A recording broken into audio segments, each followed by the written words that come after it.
Saudara, berawal dari hobi mendaki gunung, seorang pria di Kediri sukses merintis usaha jamu instan. Dalam satu harinya, sang pemilik mampu memproduksi hingga 10 kg berbagai jamu instan.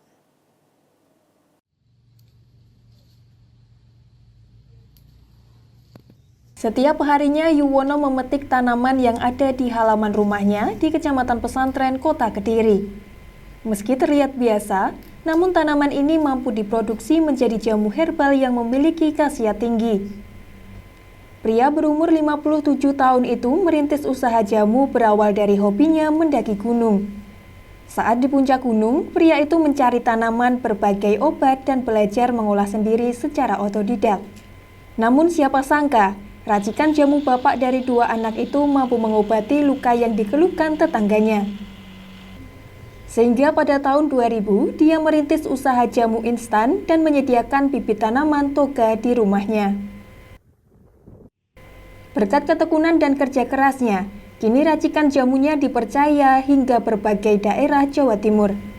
Jamu racikannya berbahan alam dan tanpa bahan kimia, mampu menyembuhkan penyakit gangguan lambung, asam urat, hingga kanker. Sehingga para pelanggan dapat menikmati jamu setiap hari tanpa ada efek samping.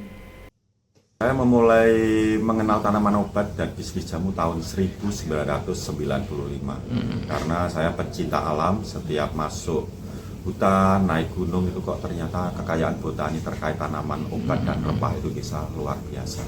Jadi akhirnya kita mengumpulkan, setiap turun membawa sedikit-sedikit, akhirnya kita manfaatkan, kita pelajari sebagai salah satu bahan baku obat. Kalau dalam rutinitas tiap hari kita rutin memasak sekitar 10 kilo jamu instan. Jadi untuk kapsul ya kurang lebih hampir sama, satu harinya ya 10 pack kapsul isi 100, kemudian jamu godok relatif karena itu berdasarkan pesanan sesuai dengan keluhan dan kondisi seseorang. Sementara itu, salah satu pelanggan mengaku mengonsumsi jamu herbal sejak tahun 2015 karena mengalami sakit lambung.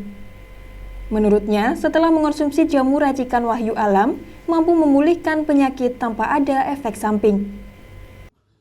Saya itu udah sejak lama tahun 2015, itu memang satu keluarga ya, dari mama, saya, ayah juga, sama adik itu udah biasa konsumsi obat asam lambung dari Pak Wahyu. Ini memang herbal tradisional juga, kita nggak ada efek samping apa-apa ya. Setelah minum ini tuh alhamdulillah ininya belum habis, itu sudah badan udah ngerasa agak nyaman, nggak seperti yang sebelum minum ini gitu. Dulu kan juga pernah minum obat-obat tapi dari obat yang ada kimianya. Sang pemilik menyediakan jamu instan seperti bubuk hingga kapsul. Ia menjual mulai dari harga Rp50.000 hingga Rp70.000 per kilogram tergantung jamu yang dipilih. Pemilik juga melayani berbagai permintaan dari pembeli sesuai dengan keluhan penyakit yang dialami. Tim Liputan Kompas TV, Kediri, Jawa Timur.